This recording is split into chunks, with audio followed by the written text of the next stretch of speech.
Greetings and welcome back to another definitive analysis. It's becoming a little bit of a tradition that I seem to want to cover Faulkner over my spring break when I actually have a little time, and that's exactly what we'll do here today, covering his other powerhouse short story, Barn Burning, and really want to include that with this definitive analysis series because I feel like we have a lot of good work here. There's so much in this story. There's so many topics being dealt with and a lot of allusions and a lot of symbolism that we want to make sense of to see what that all is. So I'll start right away because there's quite a lot to do here. I'll start off in the first paragraph. This kid's in the store. And you could imagine some very small time, rural, right? We are in the South. You could imagine some very small town and basically a small grocery store there. But it also seems to double up with where they do trials, right? Where they actually have a court system. And we'll talk more about that later. But a couple things stand out. He can't read. So that's one thing we recognize about this very poor child, this very poor white child from the South, given the name Sardi Snopes, right? Sardi Snopes. And he can't read, which probably speaks to his social and economic disposition, right? The fact that he is illiterate, has never really had any formal schooling to help out with that. We go back in time to this era. Remember, it cost money to attend schooling, right? So a lot of people simply didn't have that money and didn't have that opportunity. But he does read symbols, and these are important symbols. We get scarlet devils and the silver curve of fish, which I think is essentially handing us the dichotomy of good and evil right off the bat. Scarlet red and devil speaks for itself, right? Something satanic here, and the idea of being tempted. And this is contradicted with the silver curve of fish, and the fish, of course, is the Christian symbol, right, due to the era of Pisces, which is also the era of Christ, right? So it's traditionally, you've probably seen this on the back of cars many times.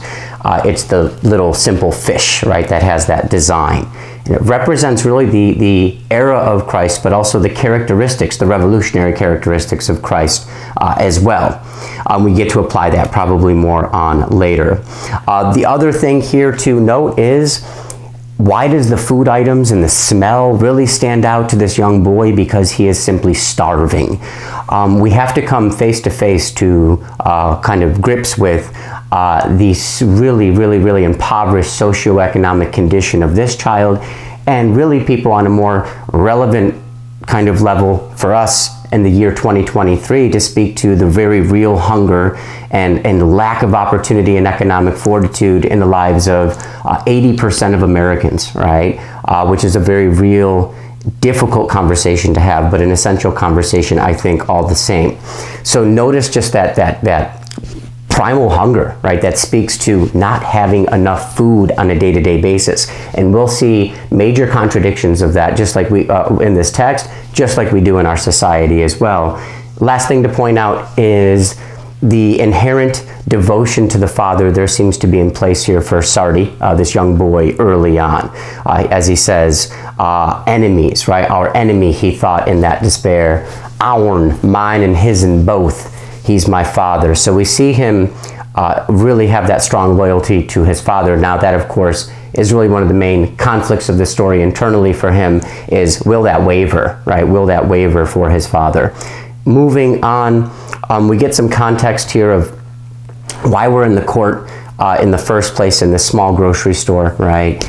And it's due to this guy, Mr. Harris, having his crops eaten by some of the pigs that Abner was trying to keep or maybe responsible for keeping, because he didn't put up a fence. And I think that's all very symbolic, and I'll just attack that kind of early on here. He doesn't like the idea of fences because it's basically barriers, and you can think of a social hierarchy, upper class, middle class, lower class, and even kind of above and beyond, but all of that the same way, that there are strict levels and therefore barriers, right, that kind of exist between each of those ranks, all right? And maybe the whole idea is he doesn't like it. He doesn't want to put up fences because he doesn't thematically agree with that idea, but what does it literally lead to? this guy gets a lot of his crop eaten. What the father tends to do before there's any destruction or burning, I mean, don't forget what this story is called, right? Barn burning. It's going to be a kind of constant, familiar act for the father of this story.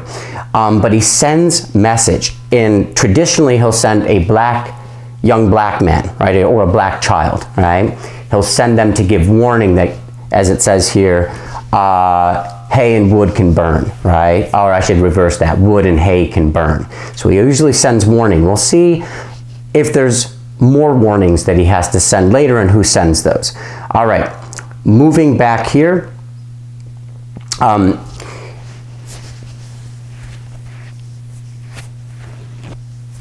This seems to be a religious affair for the father. The language is he was stiff in his black Sunday coat, doned for the trial but not for the moving. And when you think of a Sunday coat, that really speaks to kind of like a religious coat, if you will, for Sunday, the day of rest, the holy day.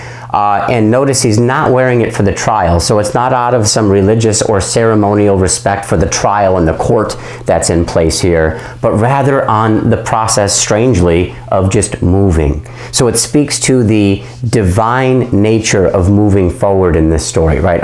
Even if it's through this process of burning a barn, getting kicked off that property, right, which is a very familiar thing for this family and the father, and then moving on to the next one, there's something maybe religiously validated, I guess I could say, about that movement, right? It concerns ethics and morals that maybe we have to read in order to be more aware of.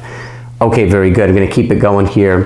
The name we have for this young boy is Sardi Snopes. And Sardi is a recurrent, Colonel Sartoris, I should say, is a recurrent character. We see him in A Rose for Emily. Check out that lecture if you haven't already. Really good stuff taking place in that story.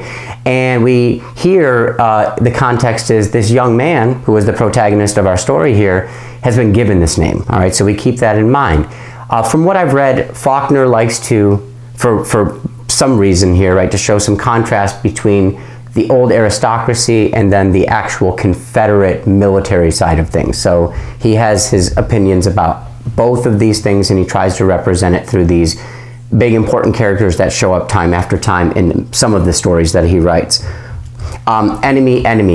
That's the thinking of our young man here as he thinks about the people in court that his father is up against. And enemy seems like very strong language, but to be honest, it's very fitting once we start to later see some of the name symbolism, some of the allusions that are plugged in for us, that strong language of enemy, right? Knowing who's on your team really and who's not, it'll have more of a meaning for us. All right, another major motif that I want to establish early on, because it's dealt with throughout, is the idea of being suspended, right, without weight. And just to lay it all out early on here, I think it speaks to either not being grounded within this world, right, that we live out our earthly existences on and have to deal with the difficulties and the transitions and the trials for transitions, right, that we do as a people here. That means, to be clear, that means your feet on the ground, moving forward. As a runner, I can appreciate this a lot. I just got done with the LA Marathon a couple weeks ago, and the one thing you have to remember is if your feet aren't on the ground and the friction of your foot hitting that concrete, right, and moving forward every step, then you're not running the race, and that's not a good feeling, right, if you're simply weightless. So we look at this weightlessness, which he's experiencing early on, versus being quite grounded, right, and actually feeling the earth beneath your feet as you tread through all kinds of difficulties, right, what this earthly existence has to throw at us. So interesting motif of being weightless or grounded, right, feet clearly on the ground here. All right. More allusions to, or descriptions, I should say, to meat, food. Notice it's sealed meat.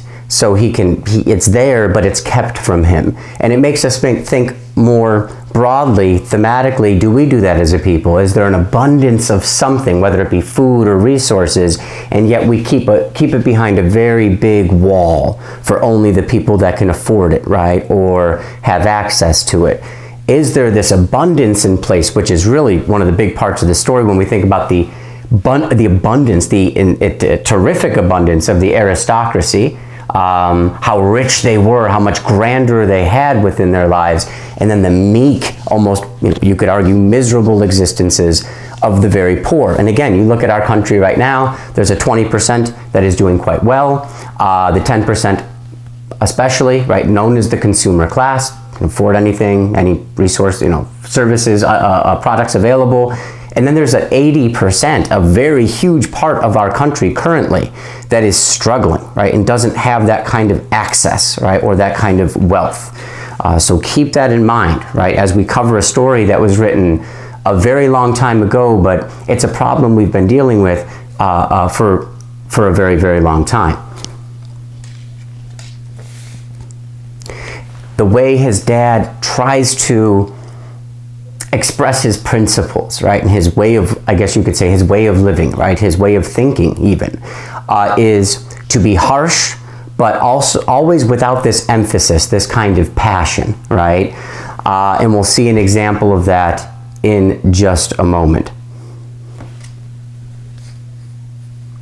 Throughout the story, you can almost piece it together, but we get some very truthful exposition, and Sardi is the one who's been having a false impression of his father throughout most of this, I guess, even into his older years, right? Because we get a Sardi thinking back upon this context, right? Years into the future, which expresses that he's grown from this in some way, right? That he's writing this for a reason, or thinking about this stuff for a reason. But every time the dad gets a point across, it's always without a major emphasis or passion or kind of fury, like notable fury. His approach to dictation, trying to get his kid to kind of do what he thinks he needs to do. It's his style of getting there. As we're going through, and what do we find out about the father? We find out that he was basically a horse thief, right? Stealing in the time of the Civil War from both the Union and the Confederacy. He didn't choose sides, which I think we get to the very end of this text, we explore this idea, could be a very valiant, virtuous thing indeed, right? When we understand the problems with this whole idea of war, these two sides, these two massive sides pitted against each other, what they're fighting for, based on just this one lone man here, right? And what his principles are, what his values are. We get when he's walking through after this small court case in this grocery store, right? They're walking out, and some of the voices are hissing. It reminds me of A Rose for Emily when we get the macabre and sibilant voices of the women at the very end, right? Maybe it's the same with these people who are there to witness the proceedings or the outcome of this court, or just there in general, right? Which is a lot of more or less poor, middle class, right, white men, probably within this locale. But hissing voices, it reminds us of the serpent. When we have stories that are so laced with biblical allusion, we have to be very sensitive to these word choices, right? This diction, and hissing does not sit well with us. Another word that starts to get us thinking about biblical allusion is going to be locusts, one of the plagues, right? As if this father, in a way, not only with the society at large in DeSpain, but within his own family and what he really has this scope over, right, this influence over, is a threat, right? He stands as a threat to people and their fundamental beliefs about themselves and their society. And just like the locusts are a threat to the Pharaoh, right? We'll get another reference to frogs much later on in the story, another one of those plagues that serve as threats to change your ways morally and ethically, especially the Pharaoh when you think back to that narrative to release the slaves, right? All right, so not a really good, I should say not a very favorable description of the sisters. The one of the first words to describe them is hulking.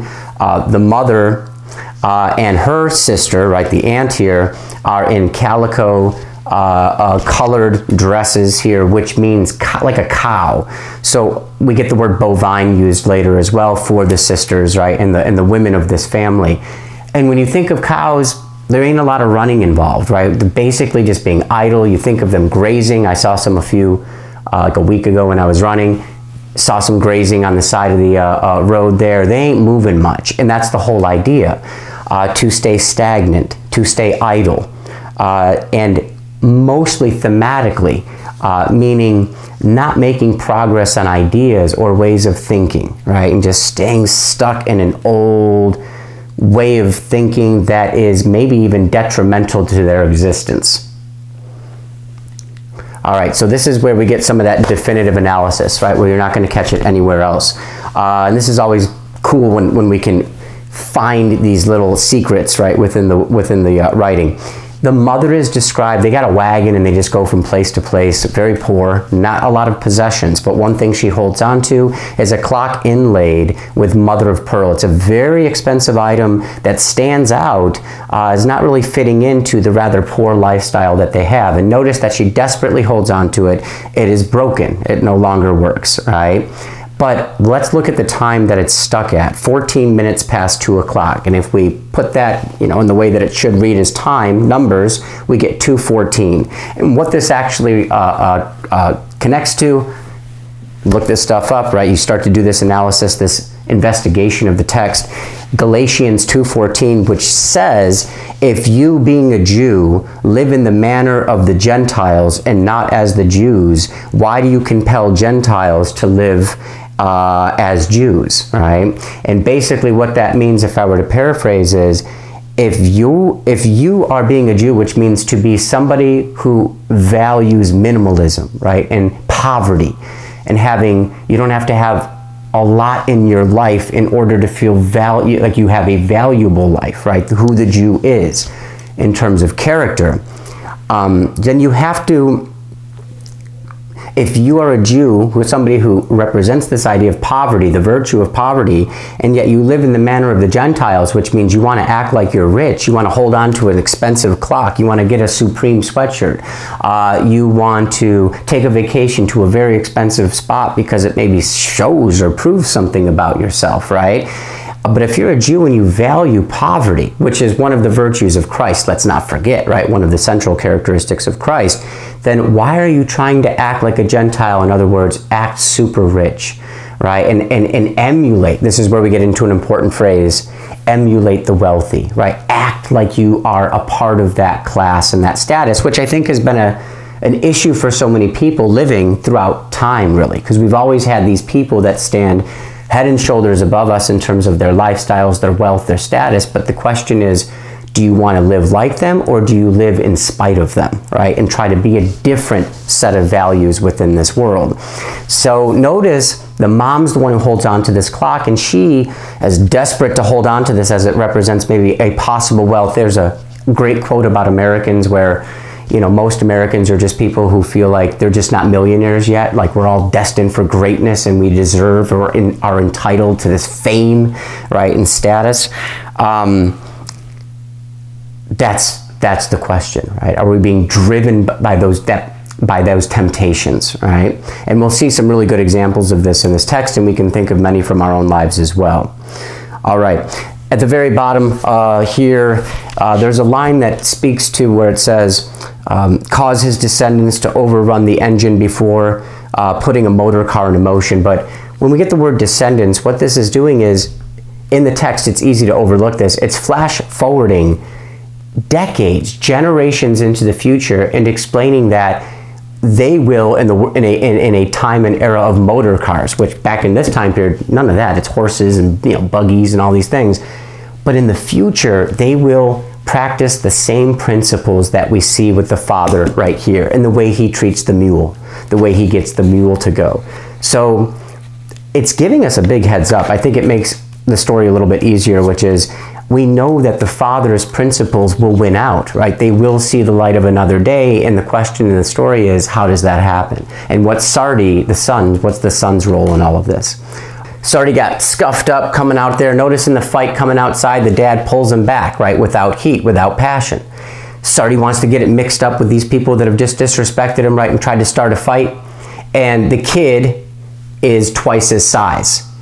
And that's important, right? And we'll get to that a little bit later, but it's a biblical illusion that we're working toward there, right? Where somebody or an enemy, right, is twice your size. But he gets hit, and he doesn't want to wipe the blood off, and I think that's a great one to, for everyone to share a little analysis on. But I think one idea you get there is he wants to be, it's a reminder, right, of his struggle, his persecution, how he's being treated by other people because of his father's beliefs, right? So you almost wear it as a badge, is what students say a lot of the time. All right. Notice the wagon went on early in the story here, right? The wagon went on. The movement's necessary. That's a big motif in the story. All right. Who is this dad? We get some beautiful lines. I think some of the most beautifully crafted poetic lines of this story are to explain the dad's convictions and principles. And here's one. That his ferocious conviction in the rightness of his own actions would be of advantage to all whose interest lay with his. So why does he do the things that he does? And you could say take the risks that he does, oppose the authority figures that he does, because he thinks it's in the interest of everyone else who has things in common with him. And I think it speaks to being very poor and being disenfranchised or having no establishment within this country in terms of property and wealth, right? You are literally living a scarce existence, right? Hand to mouth. And that's exactly what we remember. They are almost itinerant farmers here, or I guess we could call them indentured servitudes if we're being highly critical, right? Tied right to the owner of the land, and don't really seem to have a freedom all their own, right? And this is a constant movement for them from place to place to place, this family and these types of workers. So that's a socioeconomic interest, I think, is what the father has in mind. We are poor, we are propertyless, and therefore whatever I do here in the weird symbolic ways that I do it, right? Barn burning, right? And what he does here, this is all for all of us, right? For who are suffering through this type of inept life, right? Based on a lack of money, resources, right? Opportunities, and the unfair system that keeps it all in place, right? Which the aristocracy has a lot to do with. Now, I'll say it quick, the waste and extravagance of war. Keep that textual evidence in mind as we barrel all the way through, right, and keep running all the way and moving all the way to the end of the story. But you think about the waste and extravagance of war. I just looked it up today, and this is early April, right, 2023. The U.S. military budget for 2023, $857.9 billion. It's about as high as it always is, right? And it just kind of barely wavers from there. We don't talk about the unprecedented amounts of money that have been given to the military over the last, who knows, 10, 20 years. We always just, argue, debate over what the increases are year to year, but it doesn't matter. It's already sky high, right? The U.S. has about 1,000 military bases throughout the world, and the next country might have about 50. Right? It is out of this world in terms of how much money the military-industrial complex gets, contracts through the Pentagon. You might know people, right, who do work in this kind of industry. But you could argue there is a lot of extravagance. Now, is there a lot of waste? I'll leave that up to you. Waste and extravagance is such a beautiful oxymoronic term, right? Because we would like to think that whatever kind of extravagance we're bringing into this world isn't necessarily wasteful, right? I wouldn't like to think that everything I have that I consider kind of a luxury or an extravagance is wasteful. However, from a minimalist point of view, that could be the case, right? You really don't need to live with that much, especially when we get into these out of control, out of this world representations of wealth and property, right, that we see in the world around us. more of that truth of the father. He was a horse thief, right? Taking from both sides, only caring about himself. And when you think about the waste and extravagance of war and how many problems exist there, then maybe it's not bad to disassociate yourself from either of these sides who partake in such a horrible affair, and you just think about your own situation, that of a poor man living within the society. So you just think about, I just gotta have to worry about myself here. Older still, we get one of those moments where Sardi thinks back on his life. He's decades into the future thinking back on this. But even when he's older still, he might have divined the true reason. So it's going to take age, experience, wisdom to understand who his father was and the choices he made at this time in their lives. But he can divine the true reason later on. Divine is incredibly strong diction. It speaks to having the ally of God and kind of moral and ethical judgment on your side, right? So he'll figure out through some religious means the validity of what his father did in this early part of his life when he was a boy. This is a great little part. I love this. It's explaining how he hits, right? He hits his son. First of all, we don't endorse domestic abuse, right? That's horrible. We're analyzing it here for meaning, which there is some interesting meaning here, but I always like to point that out, right? This could be a different time, different era in terms of how children were treated, right? He is probably about 11, 12, 13 years of age, I guess maybe 10 at the youngest, but he's not too young. But here we go.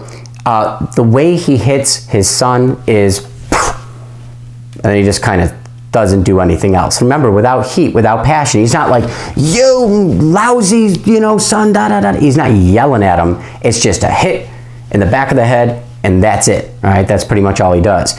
And then the simile we get is it's the way you would strike a horse fly off of your mule, right? So now, if you know anything about horse flies, I know a little bit. I think just growing up in the area I did in upstate New York, but they're big and they're nasty and they hurt. Horse flies, when they bite, you hope they don't bite you as a person, but horses too, those hurt. So when you're getting it off, notice you're hitting, yes, but it's for the purposes of protection. And so we think to Sardi and his father, in a way, he's trying to protect him from something. And we ask, what is he protecting him from? Probably from aligning himself consciously or subconsciously even with the aristocracy, the courts, these people who seem like they're a part of a decent, reputable society, but his father thinks differently, right? And doesn't say so much in words, but through actions, I think, is where we really see how he feels. All right, the sisters, always. When we get the sisters, they don't want to do any work. They don't want to move a muscle. And this is very ironic, right? That they have this pompous attitude because they are so inherently poor, right? We talked about the itinerant status of these workers, really living hand to mouth. They're not accumulating wealth in any sense, bank accounts, you name it, none of that, right? It is a very different existence. And maybe not justifiably so, right? The existence they have to endure. But notice the dad puts them to work. And I think this is one of those themes of this story, which is even for people who are incredibly poor and don't have any establishment in terms of property and wealth, right? Even for these people, there's still the dignity and the honor that comes with fulfilling a job, right? Doing the work that you have to do, whether it be within society or even within your family, taking care of these chores. So notice she says, it's not like fitting for hogs. Pigs don't have to do this work. I don't either. And he's like, no, you're going to do it, right? Know your role in your life, right? Now, what's the flip side of that, which strengthens this kind of meaning? The flip side is the aristocracy. And I have linked the two Blight lectures, Professor Blight from Yale, that I love to allude to, so you can check those out. But one of the big ideas he gives us there is, or reminds us of, I guess we could say, is that the aristocracy saw manual labor as highly dishonorable, right? You wanted to lead a life of leisure. That's the leisure class, right? That's the leisure class where you don't have to work. you can do fun things all day long, right? Or sophisticated things all day long, or athletic things all day long, right? Or whatever it is you want, artistic things all day long. So that's the opposite, right? The way the aristocracy perceives itself.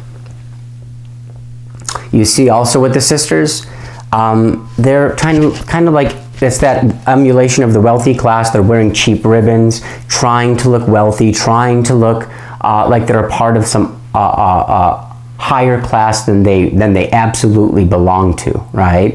And that's a theme that we can all deal with. It's relevant to our lives. How much do we do that? Try to act rich. Try to act like we have this class, this sense of a higher class that's a part of who we are, even though when you break it down numbers, we are so far away from that, it's not even funny, right? How often do we do that?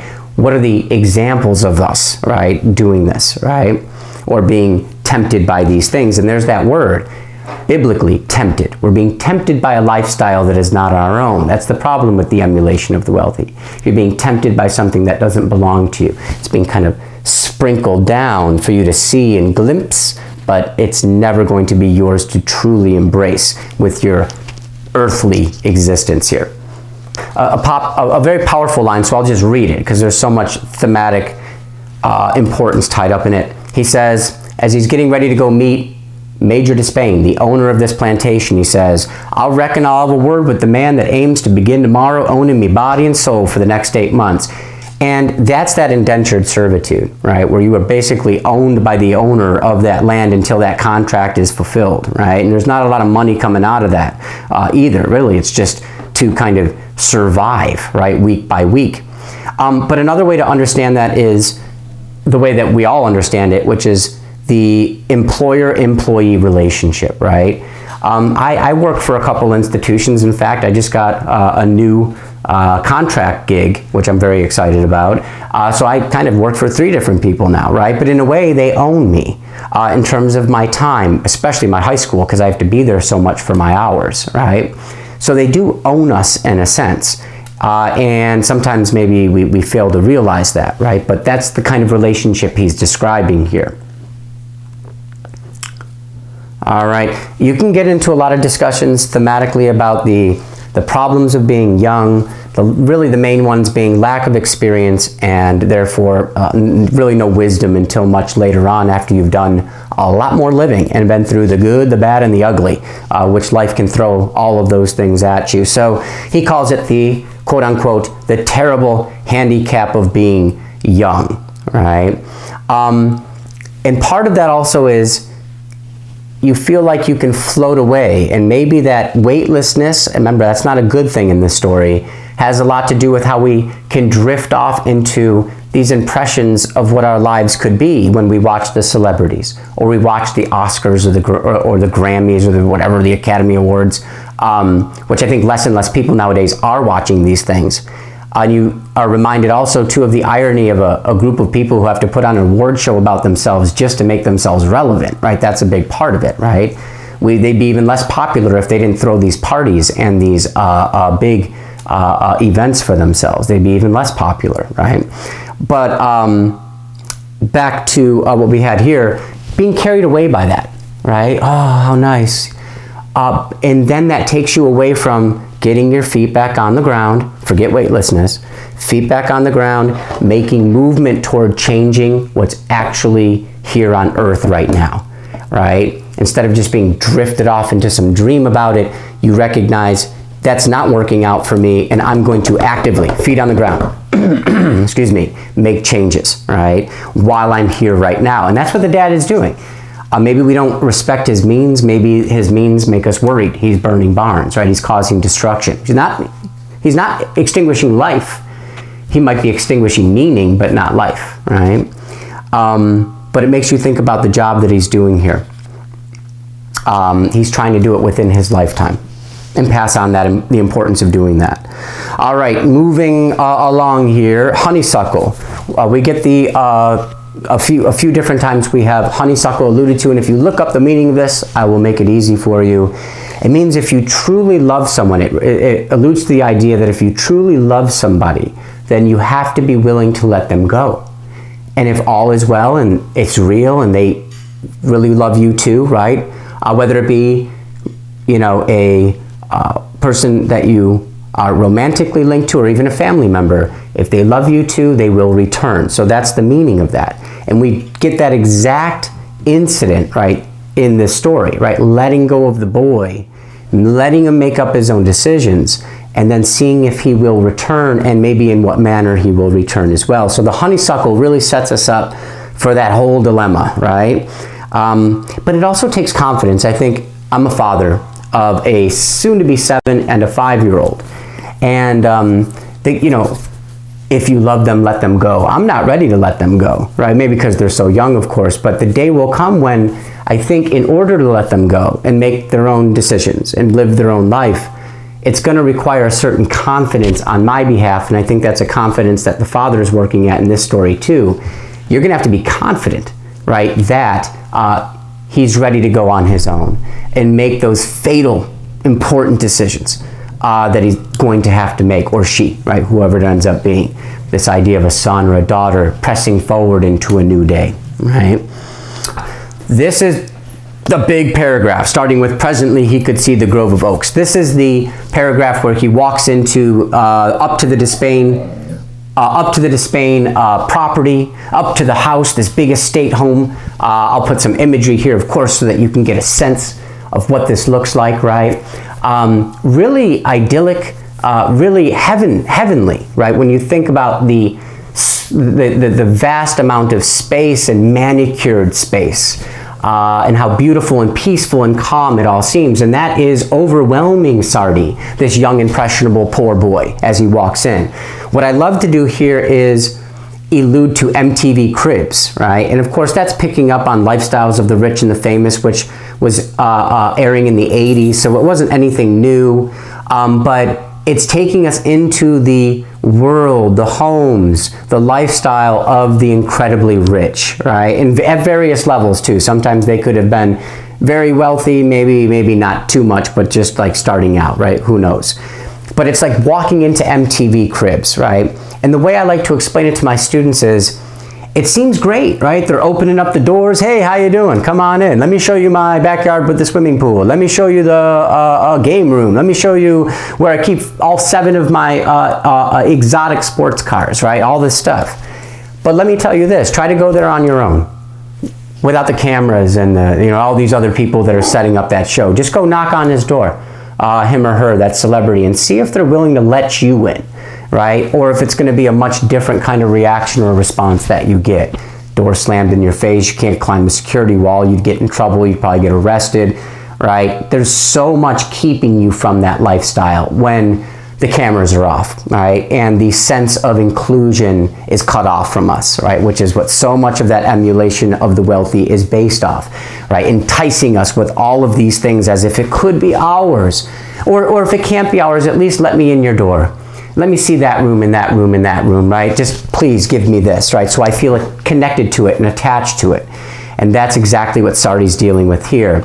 And to keep it going, just so I don't spend too much time, you can spend a lot of time. There's so much evidence in this paragraph.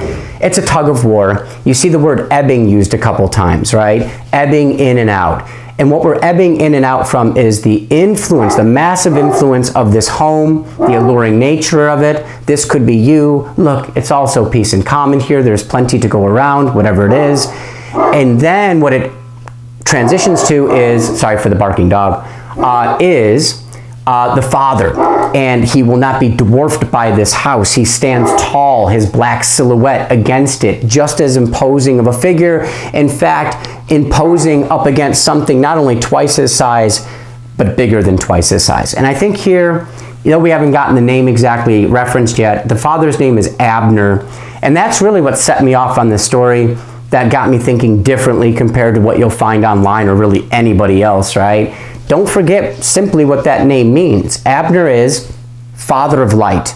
Perfect abstract understanding of the dad as he sets fire after fire after fire. Important to notice how many times the word dwarfed is used as well in respects to that the father is never dwarfed by this house, right? So it's that ebb and flow like we had mentioned before.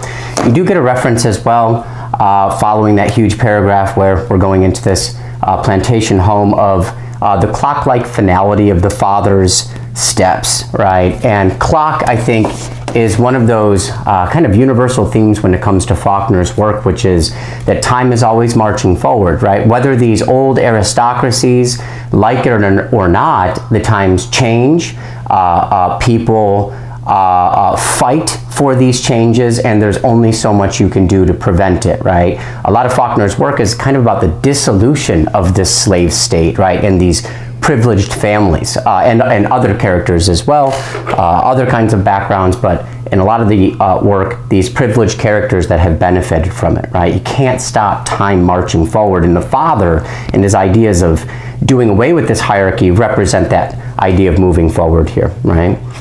Okay, very good. Now, the father is confronted right at the front door by a black servant.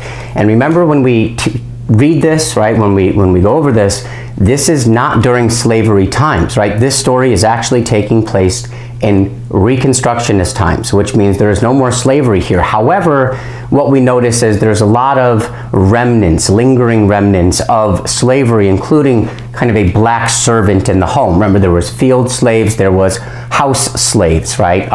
Maybe also known more euphemistically, you could say, as servants, right? And here we have the black servant. Now, this is where it takes, and I've read a nice essay years ago regarding this idea, but we have to get into the history of it. Remember that before Reconstruction, before the Civil War and the South losing, right, that big war, black people were slaves. They were the lowest of society, right? And some people even maybe believe this and still do on a racial level, right? Biologically speaking, we are different. White people are superior, which is all scientific hocus pocus kind of nonsense at this point in time, but people might have really believed this back then. Well, now slavery has ended, right? As one of the major byproducts of that loss of the South, we have the abolition, right, of slavery, and now we just have free black people. However, they can now be in, let's say, different positions of that give them kind of a better life, right, and a better opportunity. For instance, this black servant, who is a servant, and you got that status to deal with, but look at the fine clothing that he's wearing, look at the nice house that he gets to reside in. He seems to have a better life, right, than when compared to Abner, right, who struggles in such a way here. There's also the idea that a white man would be a white man who was once racially superior, right, before the end of slavery, to this black man is going to feel a little resent that this black man has a better life as well, right? So there's that idea. But lastly, and I think this is the most important because it's very relevant to today in our situation and the different racial demographics that reside in our country, is that we have one thing in common. When you think about Abner here and you think about this black man dressed in these nice linen garb, right, ready to greet anybody who comes to the door, basically the servant of the home, there is one thing they have in common. They have no wealth, they have no money, they have no property, they don't own anything, right? So that socioeconomic factor is very much a commonality for them, right? And that's the idea. Black people are now free, right? There's no slavery, there's no bondage, but now we just have, on both ends, a lot of poor black people and a lot of poor white people, right? And now we got to deal with this kind of resentment that exists between the classes, but guess what? That resentment could be fueled by the aristocracy itself, who is doing better than everybody and keeps this huge arm's distance away from these classes and keeps them at odds with one another, right? Something to think about. So he does use the N-word when he has, when he confronts this black servant at the door, but he does it, as it says, very specifically without heat too, so he doesn't have a lot of passion behind it. Perhaps he doesn't really feel the sentiments of that word. He's using it more just as kind of common vernacular of the time, which it could have been when you think about the time period and the region, with heat, right? And that's important to note. Moving on, here comes Mrs. DeSpain, the wife of this big plantation home.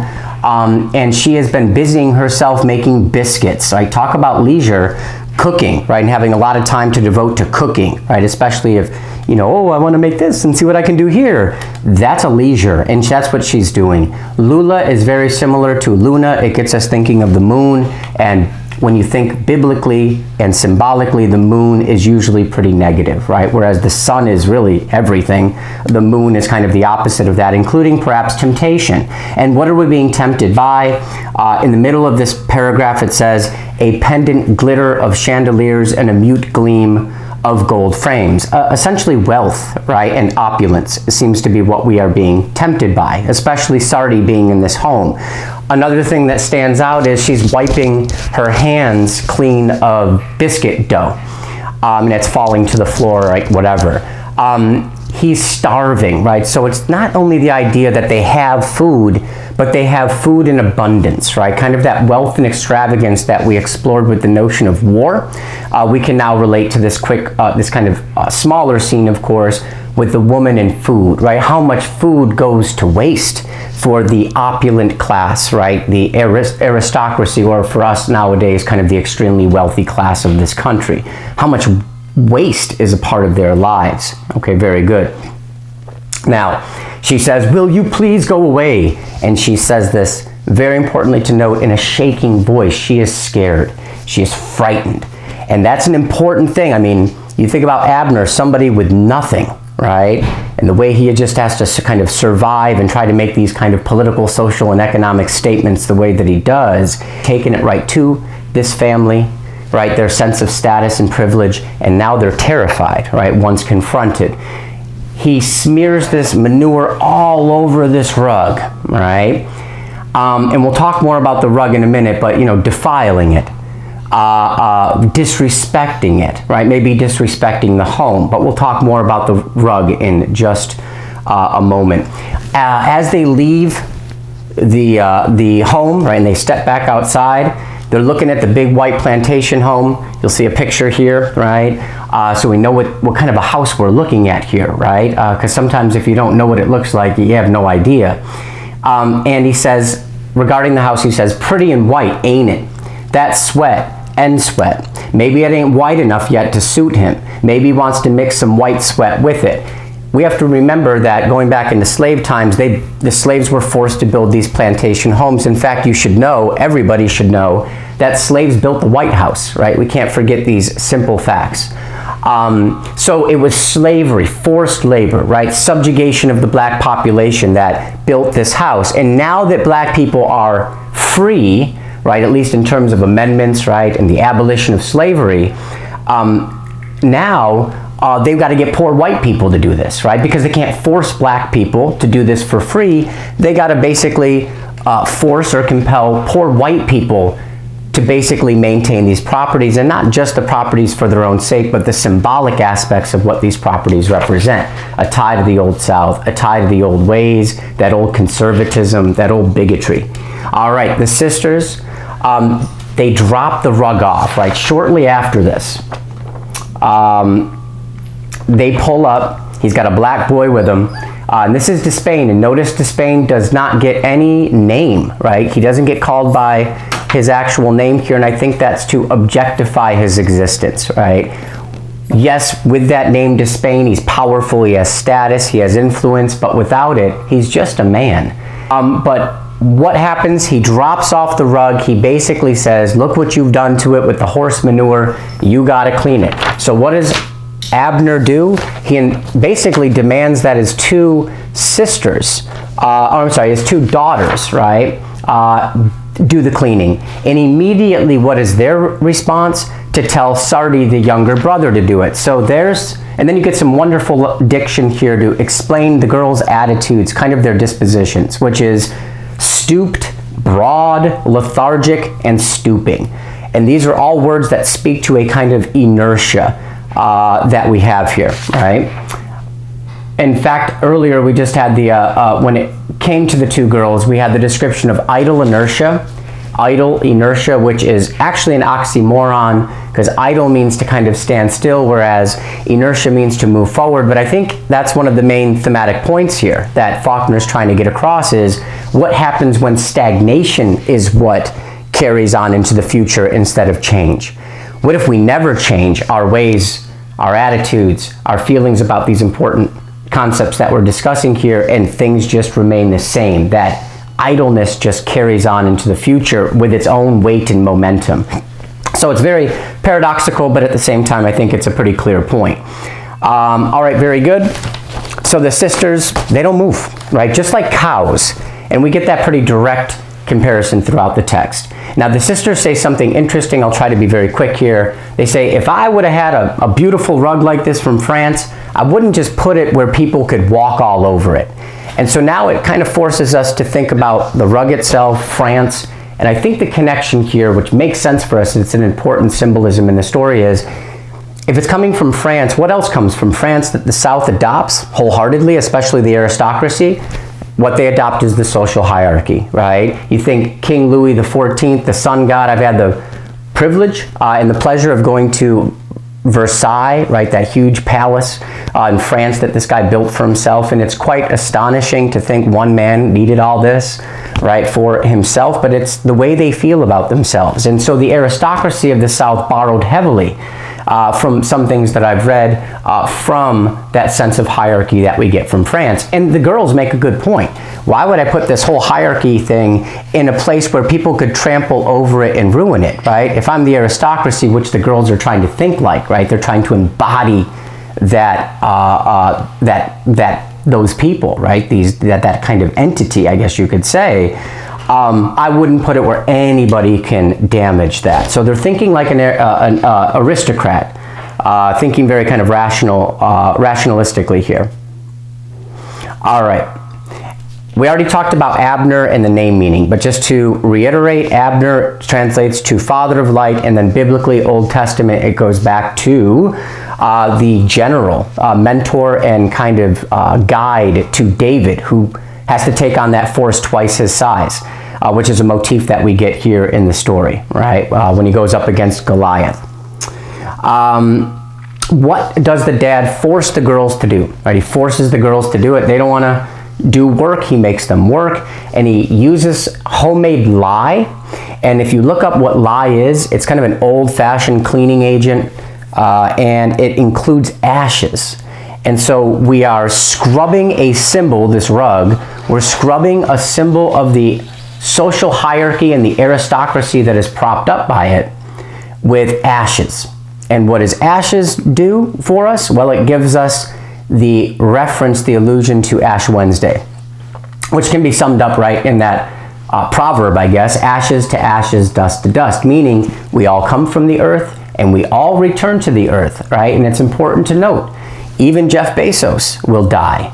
Even Elon Musk will die. Even the most rich and most splendid amongst us will all die and return to the earth. And for some of us, that might not mean much, but for some of us, that might be that kind of common denominator that we're all looking for. No matter what kind of life you experience here on earth, whether it be somebody like Abner, or whether it be somebody like DeSpain, right, the aristocrat in this story, everybody is humanized by that fact that we do die, right?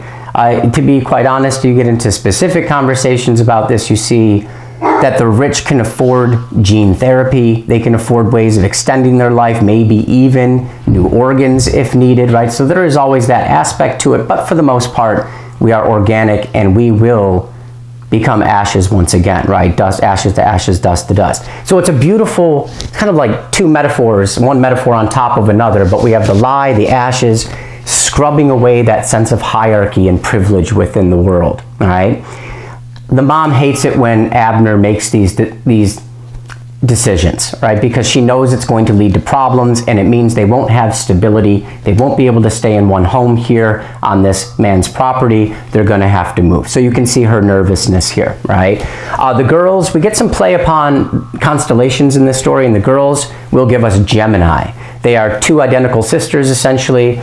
But more importantly, right, is that Gemini speaks to the idea of a kind of dual personality, that we can struggle in, I think one way about something, but I also think another way about something. And that gets us thinking about Sardi, right? I have one feeling about the aristocracy and the lifestyle and the society that they bring with it. I also have another way, my father's way, right, which is maybe more based on discipline and instinct at this point in his life. I have another way to feel about this aristocracy and the world that it presents, right, the society it presents. So there's that idea of Gemini with Sardi.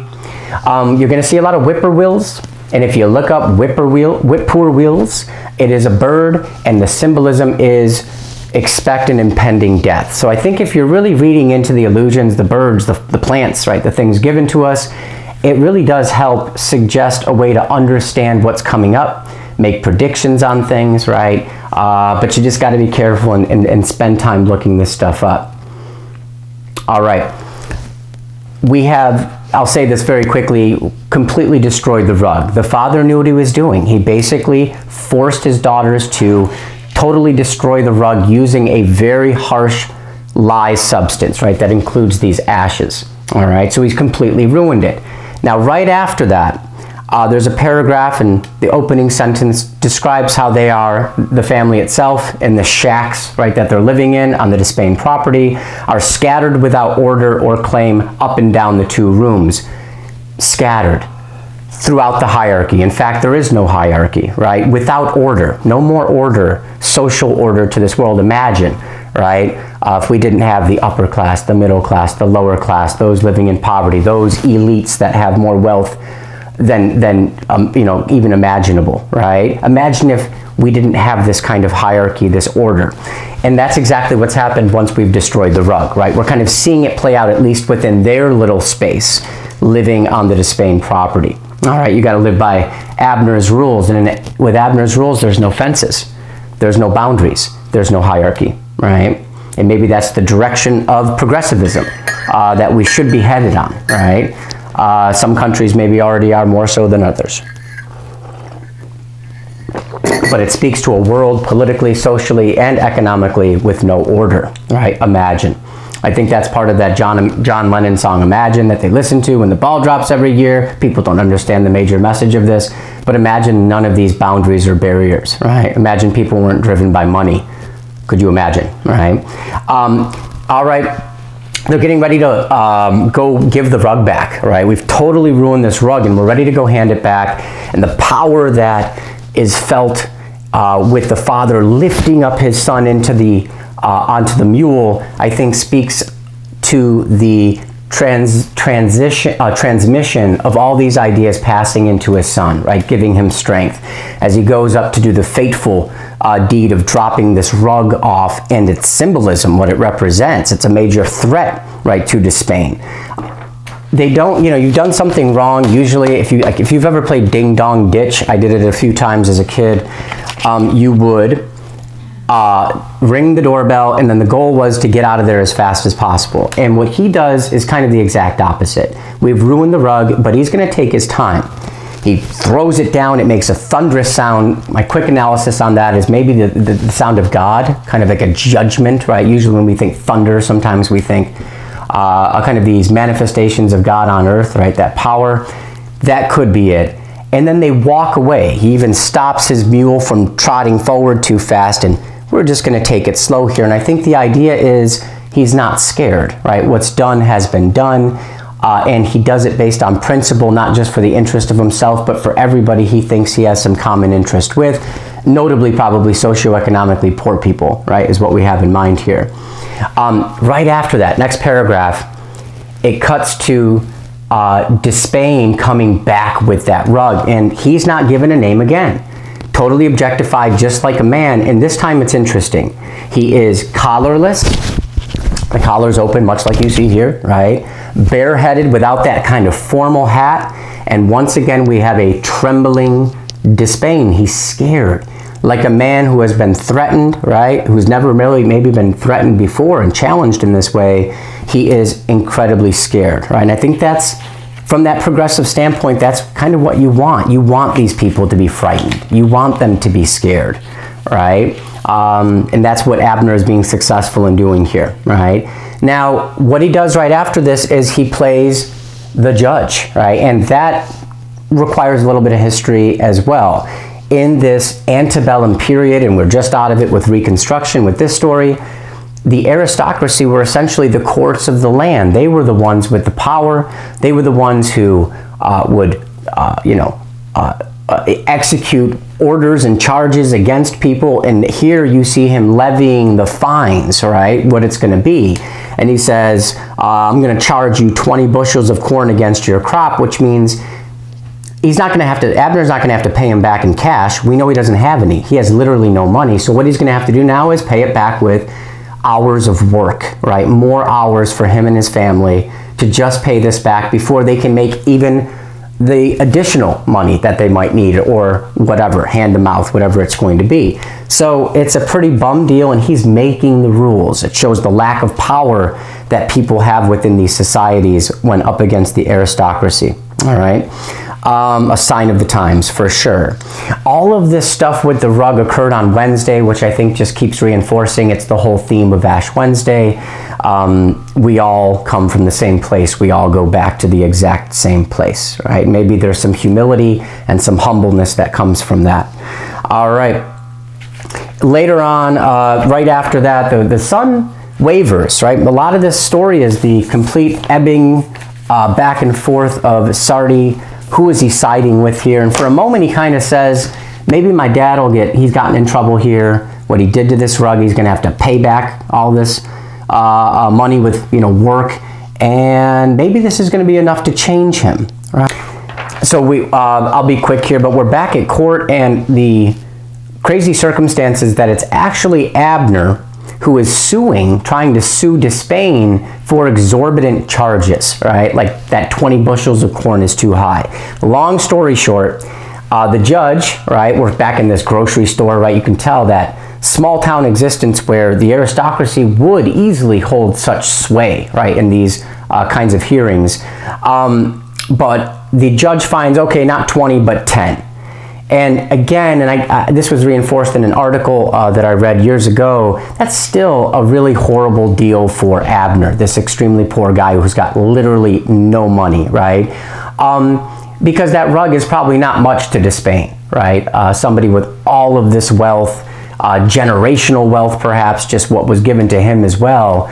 So it's crazy to have to make this guy work extra based on what could really be argued as a pretty small loss for DeSpain, especially considering everything else this very rich individual has, right?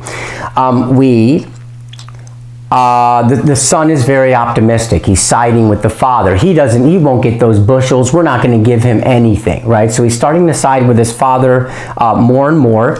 And this is a beautiful moment of the story. The cold eyes, the voice almost pleasant, almost gentle. You think so? Well, we'll wait till to October anyway. The father finally kind of comes through with a gentle voice for his son, probably because he's starting to see that his son is siding with him, right? Starting to understand his convictions, the principles, almost the instinct that needs to be in place when you're dealing with people like DeSpain, right? The aristocracy of your society. They go to work on the wagon. They have to work on the wagon for the move because they know they're going to have to move yet again here, right? Or at least at some point. Some of the trees are very helpful for us here. They're sitting on an upended cypress bolt, and that is, cypress is the tree of mourning, right? And what are we mourning? Well, I don't know. We have had whippoorwills, which speaks to an impending death. Now we have this tree that represents mourning, right, which is very interesting. And while they're here at this place where they're just getting kind of the wagons, the wheels worked on, you have Sardi, who looks at a poster for like a carnival with comedians and circus acts, like the whole nine, right? But he's staring at this, and at the end of this paragraph, I'll just read it, gazing rapt and quiet at the scarlet horses, the incredible poisings, and convolutions of tulle and tights of the painted leer of comedians. Here, I think we have a representation of being tempted by Satan, tempted by the devil, tempted by what? It could be the excitement, the alluring nature of the circus, which also could just wrap itself up with the aristocracy, right? the grandiose kind of aspects of this world, right, that we see represented by this class. But some words that make me think this is a representation of temptation is scarlet, red. Horses is interesting. I haven't mentioned this yet, but throughout the story, we get mules and horses. And I never knew this before reading the story and looking this stuff up, but the big difference between a horse and a mule is horses can procreate, mules cannot procreate. So it speaks to the idea of what goes forward. So much of the theme of this story is what ideas and principles regarding these issues of class will move forward into future generations and have these profound influences. And the horses can do that. Mules, not so much, right? They're working at a disadvantage here, right? And if you're asking how do you get a mule, I think it's when a horse has sex with a donkey, all right, is basically what it is, just to let you know. All these things you have to look up, right, when you read literature. It's quite amazing. They have a little dinner, a small, scarce, minimalist dinner, and we smell, there's a cedar bucket. They're drinking from a cedar bucket. And if you look up cedar bucket or the cedar tree, what does it symbolize? Incorruptibility, right? Which brings us to Sardi not being corrupted by all of these influences, right, that we've come up against so far in the story. So much, another reference to frogs, another one of those plagues, right? Change your ways, a threat to our society, change the ways of our society, or expect some retaliation here, right? And maybe that's the barn burning, right? Things will burn. I like the parallel of using oil, right, to grease the wheels so that we can move forward on yet another journey, right, after another barn burnt, and also using the oil to light the fires, right? And both are religious, I guess we could argue, are religious kind of practices, right? Moving forward, progressivism toward better morals and ethics of a society, and also burning the barns, which is burning the symbols of the work and the labor and kind of the taking advantage of people that has led to this unequal society, right? So you're doing a lot of work there with that oil. So he has his son getting all of this, kind of preparing it, going to get the oil, bringing it back to him, right? Once he does, right, that's when he basically hands him over to his wife and his aunt and says, you hold him. Don't let him come and stop me, because it's pretty clear what he's doing. He's going to go and burn this barn. This is where that symbolism of honeysuckle really solidifies itself, right? He knows that his son can get away from his wife and his sister-in-law, right? He knows he has the power, the agility to do that. So it's really going to be up to Sardi himself whether or not he goes and casts a warning to DeSpain, like the owner of this beautiful property, or is he just going to let his father do it, all right? Now that he's kind of prepared the way for his dad to do this, he's gotten the oil, he's kind of ready. They can't hold him, right? He runs away, right? It says, then he was free. And he's running and he's running, and he gets to the DeSpain home, and he starts yelling, right? Your barn is going to burn. Notice that instead of a black boy, now it's that white boy. Remember that line? This house was built with black sweat. Now it's being built with white sweat, right? So that transition has kind of taken place here as well. He is the poor kind of person, right, that must go and give this message, right? We don't need the black kid anymore. You're going to be the stand-in, right, as this kind of poor white kid. Perhaps that's the idea. And he lets him know. Before you know it, and this is where it gets super chaotic, DeSpain is on the, on a horse. He's on that mare, right, that beautiful sorrel mare, and he's racing down the road. It sounds like he's going to find out what that dad is doing, right? He's racing. Here I think you get some ideas of corruption, right? Sardi is running down the road too. He could have tried to get over the vine and the fence, but he stayed on the road, and then he jumps into a weed-choked roadside ditch, which just could be a symbol for a corrupted world. That's the world we come from, right? A very corrupted world where some people have this kind of privilege, some people don't. They use it to their advantage, right? All kinds of corruption taking place, perhaps other things as well. So he's in that, right? There's no escaping that. You have to deal with that. You have to deal with that corruption. Are you going to work to defy it and change it? Or are you just going to be complicit with it, right? Which is a big question. We hear I think either 2 or 3 gunshots, right, is what we end up hearing. So it could just be alluding to the death of the father, right? There he goes, right? He's been killed. It goes from pap, pap to father, father. And I love to ask this question with my students when we get to this point in the story, but I love to ask, what's the difference? When we say dad versus father, what's the intended difference between the meanings of those two terms? Do we mean something quite different when we say father compared to dad, or in this case, pap, right, or pa? I think we do, right? Father could be a knowledge that's being transmitted, a clear respect and perhaps a reverence for the figure, right? The father that we have, compared to the more informal dad, right? Which maybe speaks to just some other aspects of presence and care of a father or a dad or a father figure, right? But father here at the very end, maybe a message has been sent. At the very end, we find out that the son is kind of confused about his dad. He thought he was this hero, right? In Colonel Sartoris's cavalry. He thought he was a major benefit to the Confederate Army, but he wasn't. He was a horse thief who never cared about any of the waste and extravagance of war, which I think we've talked about a lot up to this point.